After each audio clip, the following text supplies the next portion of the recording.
Hello everyone, welcome back to the channel. Today we're going to be talking about the best case scenario for Senate Democrats in 2026. On the screen now is my latest prediction for the 2026 Senate races, and as you can see it has Republicans at 52 seats and Democrats at 48.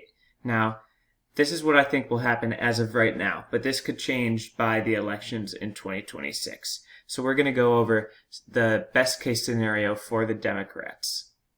And I think the best case scenario for the Democrats will look similar to something like 2018, where Democrats won the popular vote by about 8%. And so if we go look at the 2024 Senate races, where Republicans have 53 seats and Democrats with 47. And in 2024, the popular vote was about Republican +2. So if it's going to be like something like 2018, then that'll be a 10-point swing. So if we do our shifter and we do 10 points, all of a sudden the Senate map looks a lot different. You have Democrats winning in places like Montana, Ohio, Texas, Pennsylvania, and Florida's close, Missouri's close, and an independent Dan Osborne won in Nebraska. So that's with the 2024 Senate races, and you can see it's very favorable for the Democrats. So now I want to apply that same logic, that D+8 margin, to the 2026 Senate races. So we're going to start with safe states, and for the Republicans, that's going to be in the D+8 environment: Idaho, Wyoming, South Dakota, Oklahoma, Arkansas, Louisiana, Mississippi, Alabama, Tennessee, Kentucky, and West Virginia. For the Democrats, it's going to be Oregon, Colorado, New Mexico, Virginia, Illinois, Massachusetts, Rhode Island, New Jersey, Delaware. And so you can see this already looks quite a bit different than my previous prediction, and you can see the Republicans have a lot less safe states than I had in my prediction last week. And that is because if we are in this 2026 environment similar to 2018 and it's like a D+8 margin, then Republicans will not have the greatest wins in all of their states. They may still win them, but it won't be the craziest margins. And so now we're going to look at some of the likely states. And for Republicans, it's going to be Montana, Kansas, South Carolina, and Florida. And all three of these states that I just put into the likely column were safe in my previous prediction. But with this, if the momentum for the Democrats and the D+8 margin happens in 2026, they will not be quite as safe.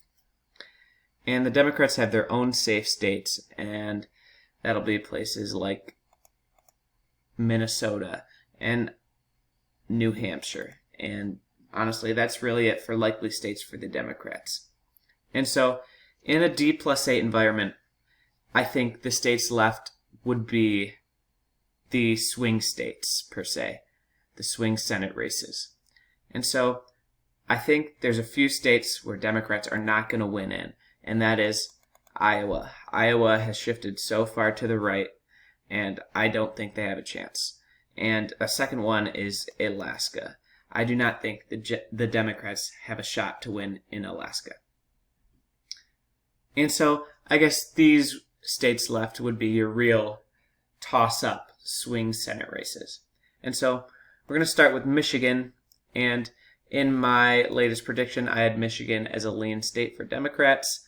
I don't think that's going to change much if it's a very favorable environment for Democrats, so I'm going to keep that as a lean state.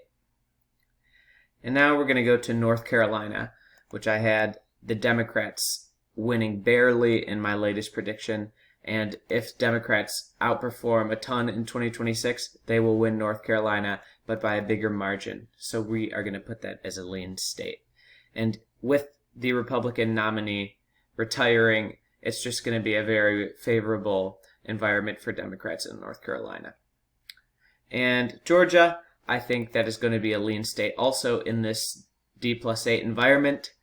And I had Democrats barely winning it in my last prediction, and if the Democrats gain momentum, they will win it by even more. So now we are tied, 48-48. And so we're going to go to Maine. And in Maine, the Republican incumbent Susan Collins is very unpopular. Democrats have been trying to beat Susan Collins for years, and I think this will be their best shot to do it. And with that unpopularity of Susan Collins, I think Maine will be a lean Democratic state, which is very different from my previous prediction where I had it lean Republican. But if Democrats have lots of momentums and are able to be really anti-Trump and turn out voters in the midterms, then I think Maine will turn to a lean Democratic state.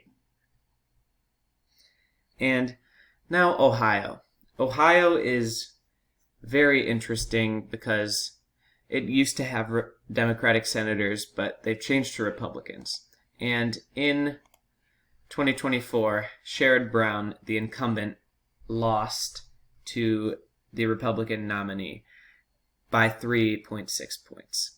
And I think if Sherrod Brown runs again, which I think he likely will, then I think he can really work to get this seat back to Democratic because he's got high name recognition. And Trump won Ohio by a lot, and Brown only lost it by 3 points. So in a very favorable environment to the Democrats, I think Sherrod Brown is able to bring Ohio back to the Democrats just barely.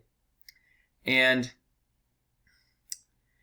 in Texas, I think you've got a very unpopular Republican incumbent, and he's got a primary challenger, Ken Paxton, who is also very unpopular. He was impeached as the Attorney General. But Texas has trended so far to the right, and Ted Cruz beat Colin Allred by 8.5 points in 2024, and Donald Trump won Texas by even more, 13.7 points. So I don't think there's a way that Democrats are able to win the Texas Senate race, but they can contest it very heavily, and I think they can make it really close, but ultimately Republicans will still hold on to it. And now we've got Democrats at 50 and Republicans at 49, and that leaves one state left, which is Nebraska. And you would think Nebraska is this solid red state, but in 2024, you had a independent run in Nebraska, Dan Osborne. He lost by 6 points. That's compared to Trump winning Nebraska by about 20 points. And so Dan Osborne, the independent, really outperformed, and that's because he was able to appeal to Republicans and got most of the Democratic vote. And I think if it's a very favorable environment to Democrats, I think the independent Dan Osborne will be able to flip the Nebraska Senate seat. Barely.